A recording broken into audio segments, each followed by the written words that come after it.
Hello. Today we bring you a very interesting panel discussing the upcoming Philadelphia Democratic Congressional primary, the Texas 10 Commandments debacle, and U.S. role in world policing. Please stay tuned.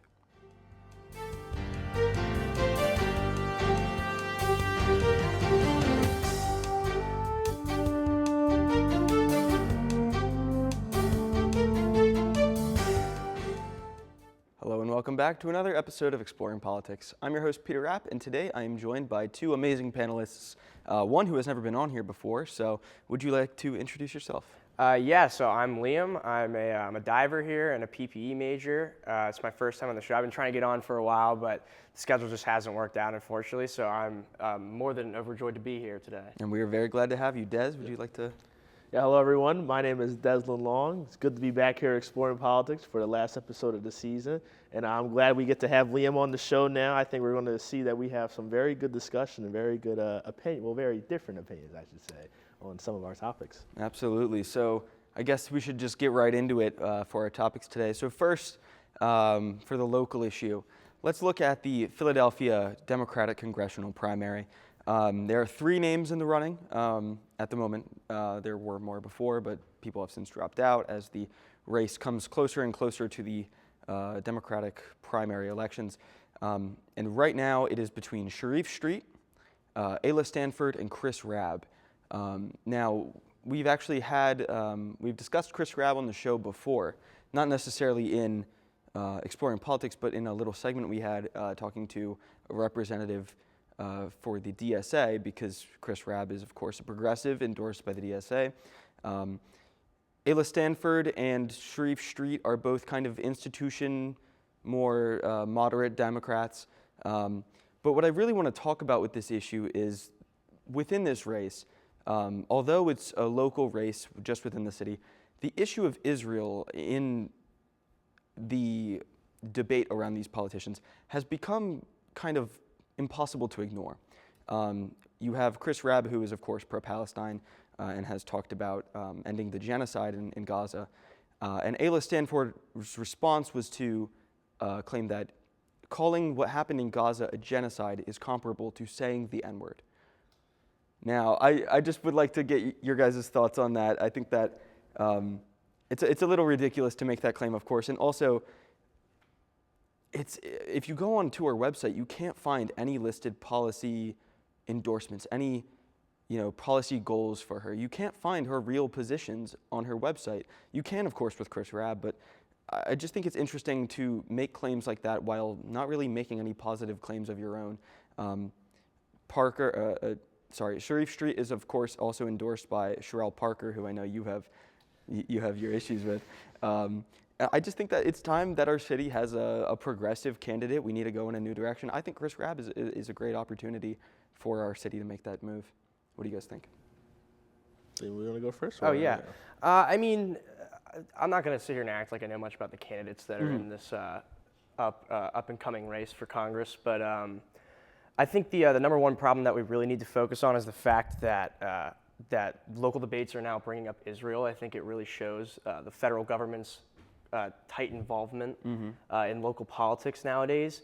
When you're kind of shoving these ideas down people's throats, they're kind of forced to have an opinion on it. And the presence of Israel's influence on local politics has just gotten out of control. And with these organizations like AIPAC, giving money to these candidates, it's no surprise that it's come this far. And you can even now, it's become such a thing that you can go online and actually track who gets donations from these political action committees. And it's definitely a huge question of mine and probably plenty other Americans why that you would say that the left and the right are we're divided in U.S. politics. But one of the only things that a lot of them tend to agree on is the unwavering support for Israel. And I don't understand it. And, going into these midterm elections, I think that politics has to learn how to step back from that issue in general and stop being, I guess, in some sense, puppet run by the Israeli government and their supporters in AIPAC. Liam, I absolutely agree with you. And I think another thing that people are really overlooking is the fact that Philly has a very large Muslim population.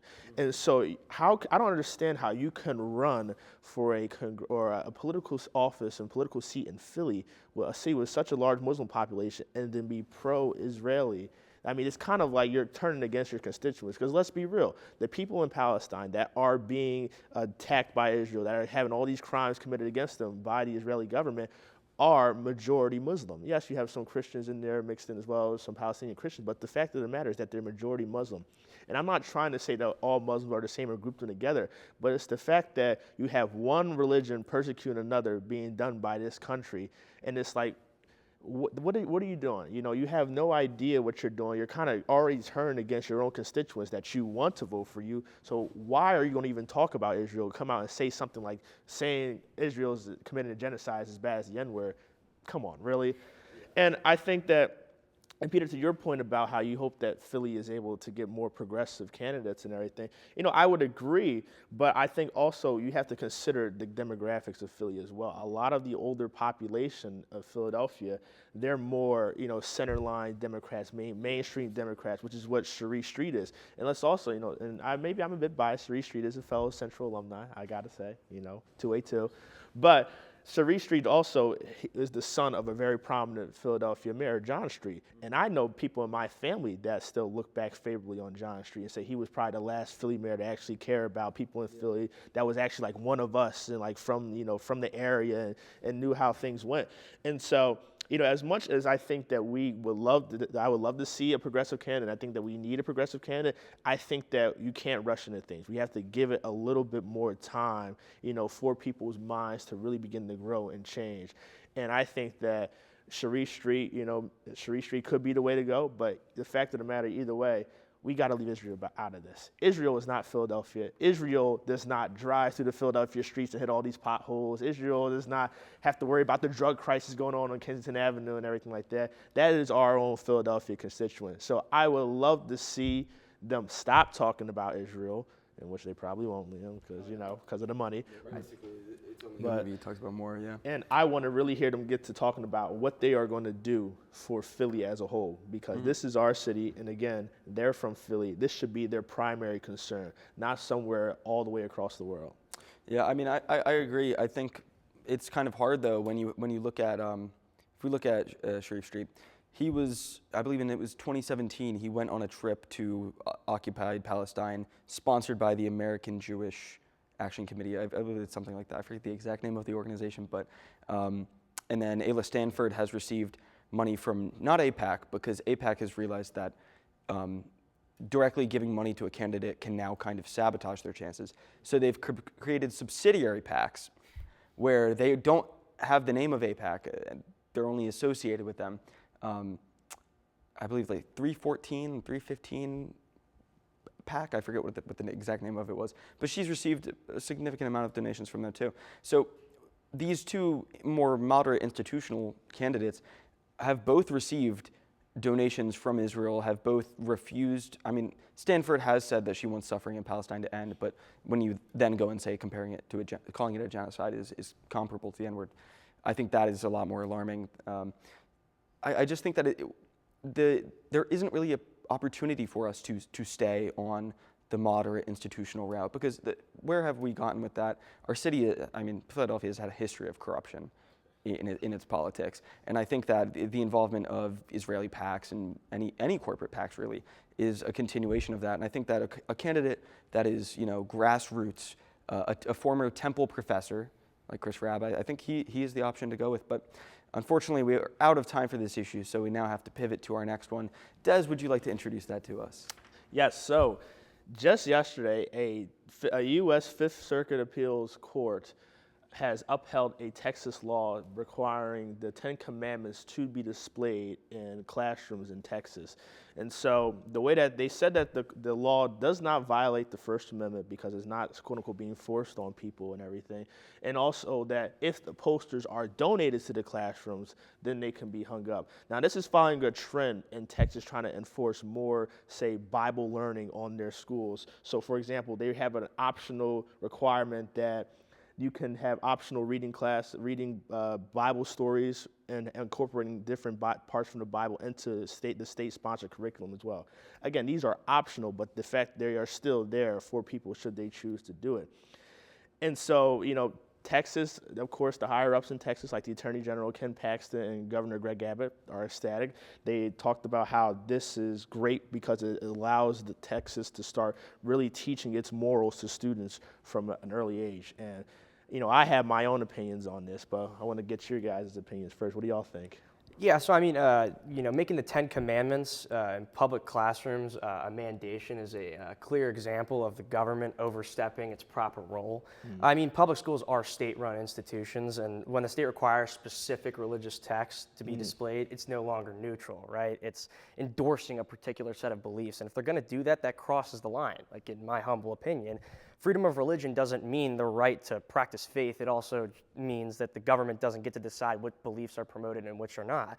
Because then when we start doing that, it opens the door for them to, control broader ideas, including, political ideas alike. And, if you're going to promote religion, if you're going to promote, your own rhetoric, that's stepping over the line of what government is supposed to do. They're supposed to be a mediator. Right, not somebody who is forcing things on you, and they can call it whatever, optional, whatever they want, but a mandation is a force on somebody. And if they start mandating, the 10 Commandments now, like I said, what's going to stop them from mandating every other one of their personal beliefs that benefits the government over the people, right? Like, what's going to stop them from putting a mandate in that we all need to have Israeli flags in our classroom, right? Like, at this point, it sounds ridiculous, but it's not unreasonable considering how prominent Israel is now in modern day politics. And, I fundamentally disagree with the whole idea. You have the right to promote what you want, especially as your own entity as a teacher. If you want to hang a pride flag, if you want to hang the 10 Commandments, the Quran, whatever you'd like. But forcing everybody to do it is against the Constitution and against what should be everybody's moral rights, is just living under, living in freedom and prosperity here. Yeah, I think there's a couple issues with this 10 Commandments issue. And number one, church and state is the obvious one. But I mean, that has not stopped America in the past from, we've seen a kind of creeping away from that over the past several decades since the evangelical push with Reagan in the 1980s. We've seen kind of church and state come scarily close together, and we see that a lot with the issue of abortion, and we see that with also with the issue of Israel and our involvements in the Middle East, which we'll talk about more in a minute. But I think in general, what values do the 10 Commandments promote that aren't already being promoted in schools without the connection to obvious Christian faith? Because the issue isn't that the 10 Commandments say anything that is unreasonable. I think that everyone can agree that, killing, bad, stealing, bad, adultery, bad, all these things should not be happening. And I think that schools already do teach them, just through different means. So now teaching them through religious means frames that religion with, it gives them an inherent authority. It gives Christianity inherent authority in the minds of children. And not doing the same with every other faith on earth makes it unfair, we're obviously not going to be doing that with, here are the equivalent to the 10 Commandments of Buddhism, of Islam, of Judaism. We're not going to be doing that. We're just going to be doing it with Christianity. So it's not fair, and I think that it should not be allowed. But Texas is Texas, and they're gonna do what they do down there. Yeah, and I think that, and I agree with the points made by both of you. And my biggest thing is that they say that it's going to help them, instill the morals of Texas into, these children. And again, to the point that Peter made, that not everybody is a Christian. Not everybody, follows the 10 Commandments. We are a country full of everybody from all around the world. Not everyone is going to believe in this. If you were to ask me, and again, I'm not even saying government should do that, but if you wanted to ask me, if the government wanted to mandate something in the classrooms, why not mandate the Constitution or the Bill of Rights to be displayed? That way, every single person in that classroom, whether they're a Christian, a Muslim, a Jewish or not, knows that they have the exact same rights because they're sitting on American soil as one another. That way, that's all inclusivity. And so I think that for Texas to say require just the 10 Commandments, they are clearly trying to push an agenda, clearly trying to push that Christian nationalist agenda that America is a Christian country. And I have a quote from Thomas Jefferson here. Thomas Jefferson wrote the Virginia Statute for Religious Freedom all the way back in the 1750s, where they 1750s, 1760s, where they de-established the Church of England as the state religion of Virginia. And just paraphrasing here, he says that attempts to influence the mind created by God are a departure from his plan to not propagate the spread of his word by coercion. And the Virginia Statute for Religious Freedom has kind of become the law of the land for separation of church and state for the entirety of American history. And so they're clearly, first of all, it's a law that's so good. It's not even a constitutional amendment to Virginia's constitution. It is just a law that they have not even dared to overturn in over 260 years. And so the fact that Texas is trying to do this, and it's not just Texas as well. Arkansas recently just passed a law that was upheld where they can display the 10 Commandments, and I believe there's still a court case where Louisiana, where they're still fighting to have that as well. You're really seeing the South trying to begin to build up this Christian nationalist idea where it's just simply not true and it does not exist. This is a country where we have freedom of religion, freedom of exercise, and freedom to do whatever we want. And good thing I don't live in Texas. How about that? As much as I crap on Philly and Pennsylvania sometimes, at least it's not Texas. Any of my Texas watchers out there, my apologies. Yeah, if we do have any viewers in Texas, my apologies for Dez's comments. Now, I believe that's about all we have to talk about in that issue. So I believe it's time to move on to your issue, Liam, the final one for today, international policing of the United States. Yeah, so it's no joke that this administration has tried to become world police more than anybody since Bush in his first and second term. And I kind of just wanted to get everybody else's opinions on what they think about this whole world policing thing. Like, do we truly believe that the United States is that one nation that should be controlling the entirety of who does what? And, again, in some degree, they're just crapping on their idea of national sovereignty, right? Do these states actually have the right to exist? Do they have the right to govern the way that they want to govern? And instead, no, these people are actually either too stupid or too violent to do it, so it's our responsibility and, unfortunately, the taxpayer's burden to go and control these people overseas. And that's just not the way the United States was, intended to handle things when we were founded back in 1776. So I want to get everybody else's 2 cents on this before I finish up on that. Peter, do you want to go? Peter, go Yeah, ahead. sure. I mean, me and Dez are in an imperialism class at the moment, so we've been discussing empires as a concept quite a bit. And I think that if you look at the U.S. post-World War II, we were the world police. And then especially after the fall of the Soviet Union, if you look at Bush, we were the world police. But I think the U.S. empire is ending. I think Trump has hollowed it out. I think that the elimination of U.S. aid and a lot of our international programs that give us a lot of soft power over the different nations of the world. The destruction of those institutions, along with the obvious blunders that are going on in Iran, weakens our hard power, our soft power is gone.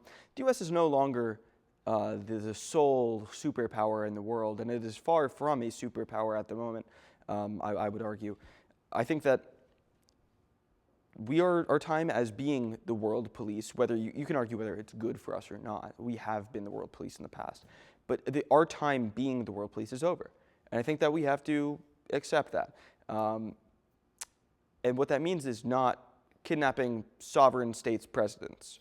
What that means is not bombing and assassinating foreign states' heads of state. I think that means that we have to work more with the international community who we have continually spat in the face of.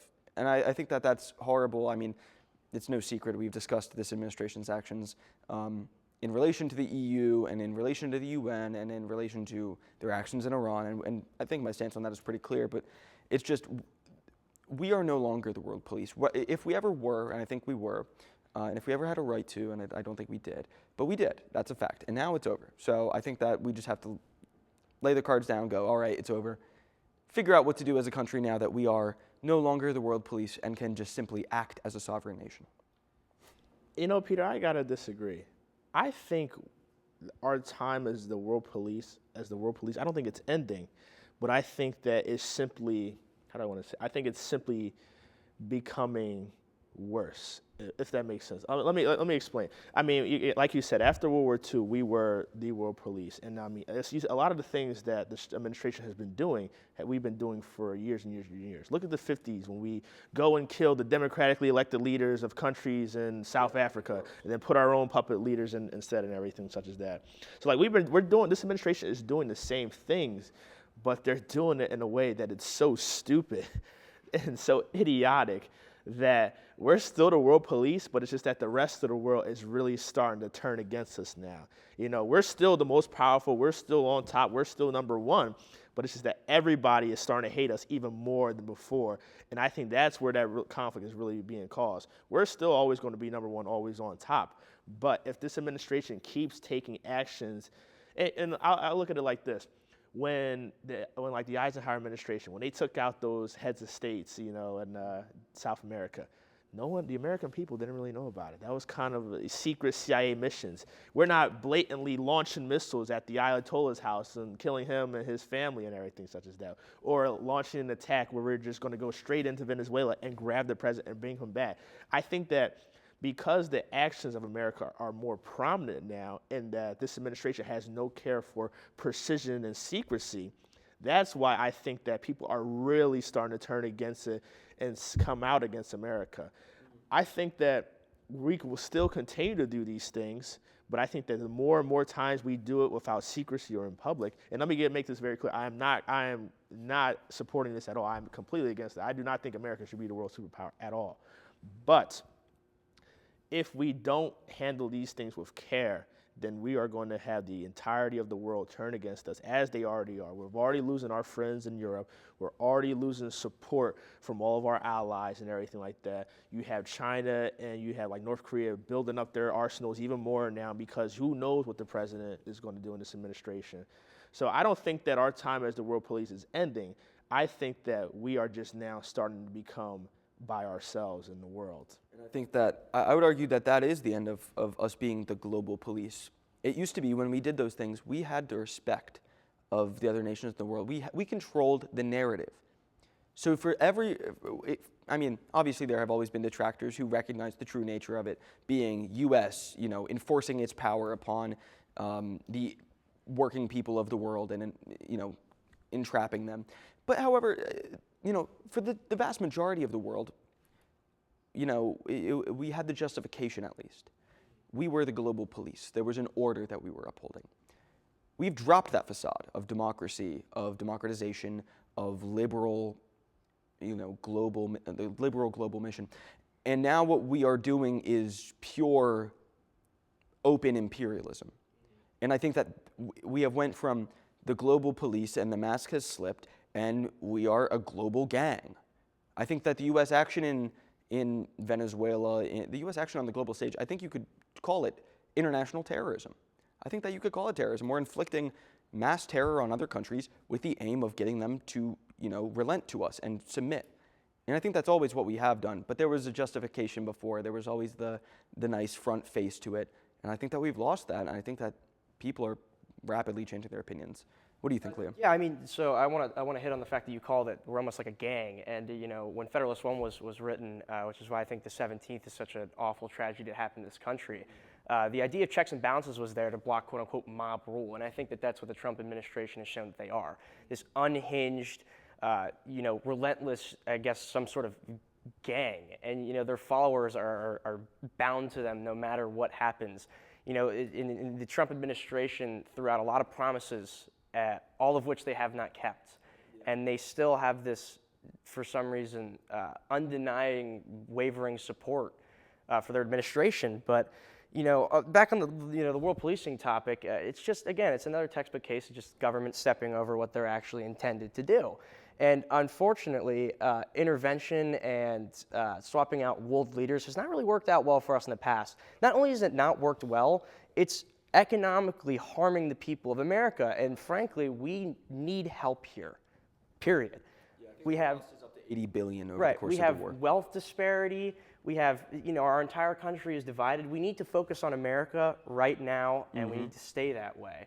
And instead, it's just economically benefiting, the donators of Trump's political action committees, those being all of the big, what do you call them? Oil executives, you have manufacturing. Right, Lockheed Martin, Vanguard, Palantir. Military-industrial complex, Right? yeah. They're making out like bandits while the middle class is suffering the burden of paying the taxes for us to go over and destroy other countries. That's not what the United States was meant to be. And not only are we bearing the burden of paying these taxes, we're bearing the burden of losing American lives Absolutely. too. 100%. We're losing American lives in a pointless war, and we've talked about this before. But when the We have a president- history of it, Yeah, but unfortunately, yeah. that's all the time we have for this topic. But we can go to our final thoughts. So you each have 30 seconds to give your final thoughts. Des, would you like to go first? Yes, and I just simply think that I agree with what Liam is saying. Government oversight and government overstep is a big problem that we are facing, whether it be at the state level, city level, or the federal level. And so this is why making sure people, not to be cliche, but make sure people vote and actually look and know about who they're picking for their local elections, their state elections, their federal elections, because these are the people that are going to be making decisions for you, and these are the people that could be sending your brothers and sisters off to war and doing things such as that nature. So really make sure you pay attention to politics. Don't be one of those people that's like, oh, I don't care about politics. No matter what, politics affects you. I guess to end it off, I think that we can all agree that the number one problem here is that government overreach and frankly the corruption. And now we have a guy that is so unhinged in office. He doesn't even care. It's right out in the air. He lets people know who's calling the shots now. His unwavering dedication to Israel and his political action committee donators is more than obvious. And the problem is there is too much federal power. We need to reallocate power back down the chain, back down to state government and local government, which is why it is important. Go out and vote in local elections. All right, we need to reinstate power towards the state governments and the local governments because the federal government is nothing but an overarching arm of control over the people. We need sovereignty and we need freedom. And right now, your tax dollars and your parents are paying for the war that you don't agree with by force. That's wrong. Yeah, I think that there is we have the upcoming midterm elections, of course, very important. But outside of electoral politics, there's also just debates. Like we have here on the show, like you can have out in the street, like people have every day. And I think it's important to stand for the values that you believe in and to really talk about these things with people and try to create a sense of understanding. I think as a nation, we've lost a sense of direction and where we're going. And I think that we need to find one, and that needs to be found on the basis of a community of people who cares for one another, of Americans working for Americans, no hatred between them, trying to make our country a better place for the next generations, for us as we grow into adulthood, and for our children. And I think that's something that the generation that is currently in power has seemingly forgotten. So I think that young people out there, old people alike, everyone in between, go out and vote in the midterm elections. Please keep having these discussions. Follow our Instagram at ExploringPoliticsLTV, and please tune in next time. Have a great summer.